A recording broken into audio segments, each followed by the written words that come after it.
一個空間，兩種生活，既能安靜獨處閱讀，又能熱鬧相聚傾談，為你嘅生活模式重新規劃。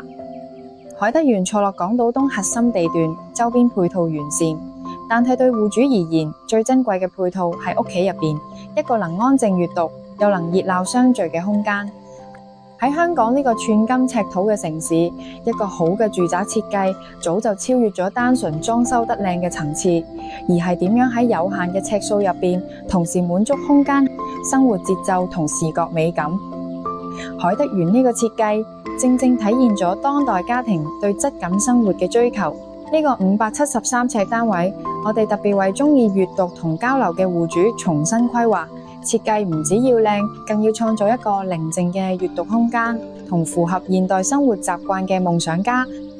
我哋知道戶主好鍾意睇書，鍾意同屋企人歡聚，所以今次設計，我哋特別將交流空間放喺第一位，用灰、米白同深木色呢啲令人放鬆嘅色調。我哋用咗垂直線條牆板設計，拉高空間感。為咗配合戶主閱讀嘅習慣同現代生活嘅模式，我哋捨棄咗傳統電視櫃嘅框架，將電視改成隱藏式投影，需要睇戲時先放下熒幕。平日收埋，成個客廳焦點就回歸到人與人之間，一家人可以舒服咁傾偈，享受家庭時間。主人房延續咗客廳嘅簡約風格，床頭牆採用軟包同隱藏燈帶設計，提升舒適感。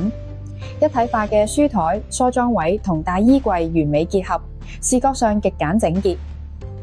衣櫃特別選用咗玻璃櫃門加內置照明，除咗方便日常使用，仲成為咗一個展示空間。